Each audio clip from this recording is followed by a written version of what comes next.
Hey Dan, I think I told you I was going to give you more of an update on the golf season. We are now 50 rounds into the season, which is 109 hole rounds. Um, and we have seen a little bit of everything. We have uh, sweated our butts off. We have frozen our butts off. Um, we played in April in cold, in June and July and August in sweltering heat. And then a couple of weeks ago we played in snow, where it pretty much snowed and sleeted and slushed the entire round of 18 holes. We were freezing by the time we got done. Um, and But our standard is, as long as it doesn't affect the roll of the ball on the green, then we're fine. So um, anyway, like I said, we've seen a little bit of everything.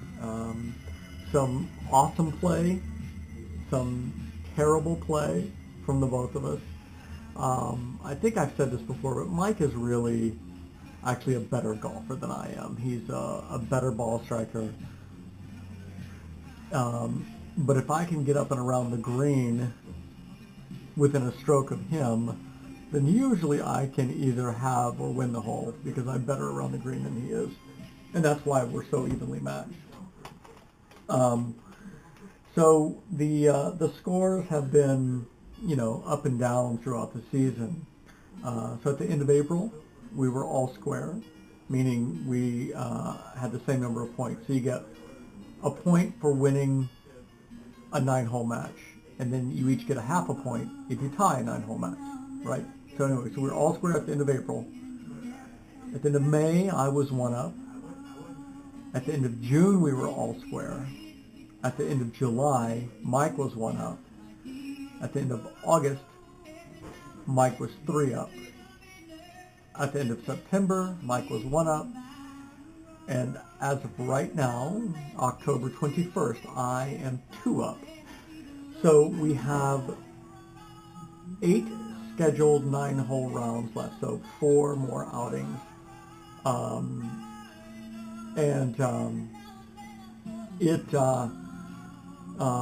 It seems like every year it comes down to this, and of course I want to win, but I wouldn't, you know, Mike needs to win, but I'm not going to let him.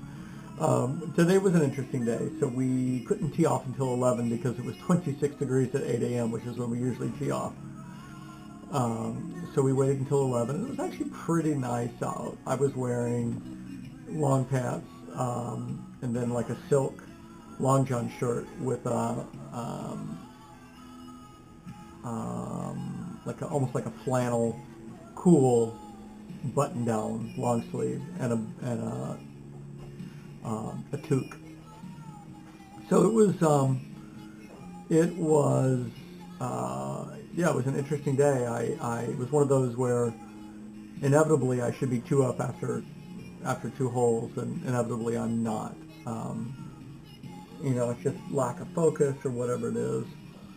I did shoot a little bit of video, so I'll throw it in sort of randomly throughout this one. I was going to shoot more, but I ended up leaving my phone in the car at the turn, which means after 9 holes. Also, I just got involved in the match and didn't think about it. So the third hole is always atrocious. That's a par 5. That's a long par 5. For whatever reason, I just fall apart on that hole every time. Hit one out of bounds, hit I duff to, just on and on and on. So anyway, so Mike was, I think, up by 1 after the 4th hole, and no, we were even after the 4th, and then on the 5th hole, which is a par 5, he ended up going up by 1. I won the 6th hole, long par 3, to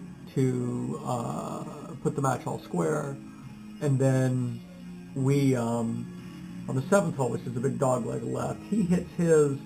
We're pretty sure it is in the hazard, and I hit mine. I'm lying, pretty good, 160 yards out, maybe 170 yards out, and I'm in the fairway. And as we get down to them, I can see that I've got a clean look at the green, and inexplicably Mike has come through the corner of the hazard and has popped out on the other side. But he's got a big tree, a couple trees in his way, so he's going to have to punch it low and just, play for getting on in 3.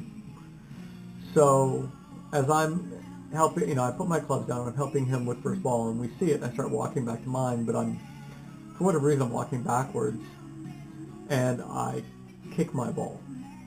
So most people would just not do anything, they just put the ball back and call it good, but the rules of golf are very specific. If you move your ball accidentally, you take a stroke penalty and put the ball back where it was. So that's what I did.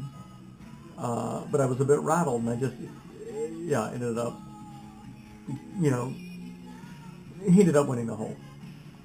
And I need to go back on the 3rd hole. He actually hit his first one up into the trees, but we could hear it rattle around. It was right on the edge of the water hazard, but we didn't see it come down.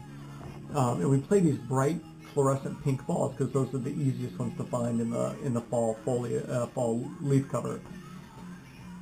But by the rules of golf, if you are not certain that your ball went into the hazard, or you can't say accurately where your ball went into the hazard, you have to play it as a lost ball. Again, most people would just play it as that it went into the hazard and they would drop one, which means you drop it up about where your ball crossed into the hazard. So you're taking a stroke penalty, so you're lying 2 right up by the hazard. Whereas if you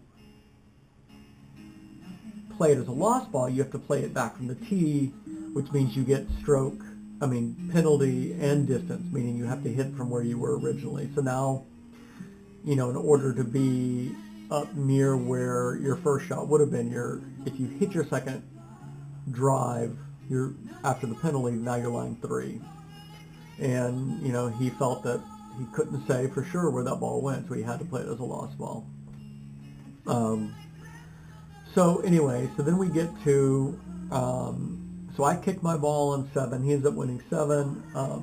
And 8, anyway, I've got problems on 8.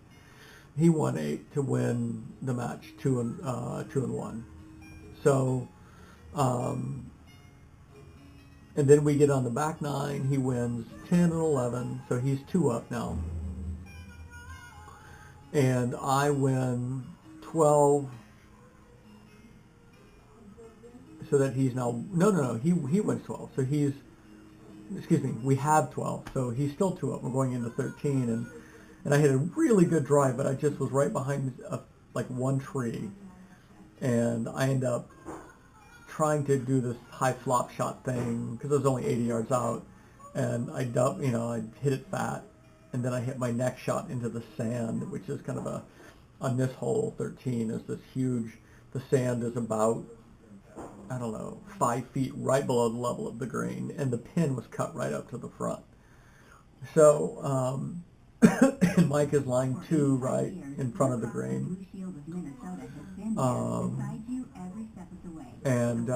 So I figured, great, now he's going to be 3 up. I almost conceded the hole at that point, but I hit a great sand shot that landed about 2 feet above the hole. Made the putt for a 5, and he ends up free putting, and I win the hole. So now he's 1 up.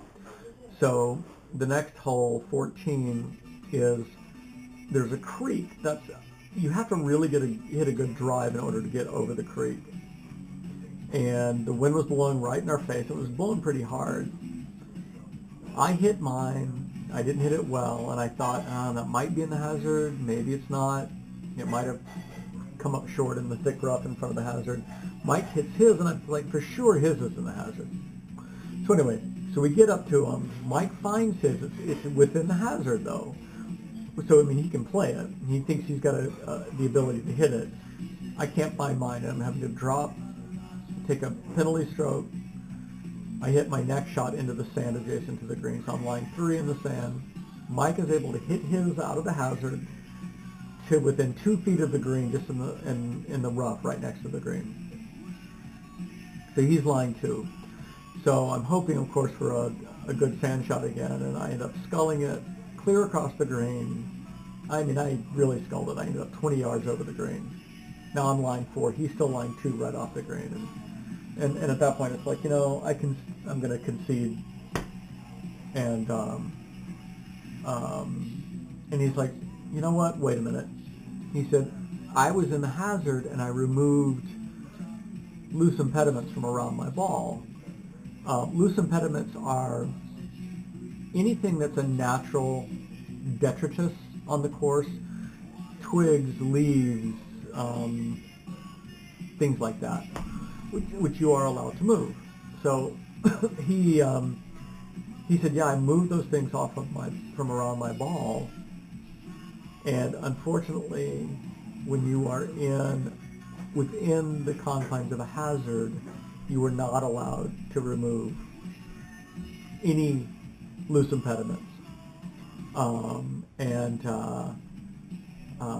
he's like, well, I guess that's a stroke penalty. And actually, I was like, no, Mike, in match play, removing loose impediments within a hazard is loss of hole. So that means in match play, as soon as he moved those loose impediments, he lost the hole at that point. So kind of a bummer way, but again, Mike and I are, we try to play the game of golf rather than some other game because you're not following the rules. So anyway, I end up winning that hole, of course, and now we're all square. We end up having 15, 16, and 17, and then we go into 18 all square, and we both hit our approaches into the hazard, and I'm able to get up and down, and he's not, and I end up winning the match. So it's been interesting because I think one of the most interesting things about it is that we're playing the exact same course from the same set of tees, every time, and actually I'm finding that we see so many different things. It would be like you and Scott going for the same walk. You actually notice different things, subtle things that you wouldn't notice otherwise. And you get to see the changes of the seasons, you get the changes of the weather, and our play is different almost every time. It's really interesting. So, but anyway, obviously I've enjoyed it, as I usually do. So, that's it. I guess that's all I got. Like I said, we've got 4 more outings, 8 more 9-hole rounds, and I'm up by 2. So I will try to shoot video on the last round, the last meaningful round, because it might not be the last round we play. Our final round is scheduled for November 4th. So that's my story, and I'm sticking to it.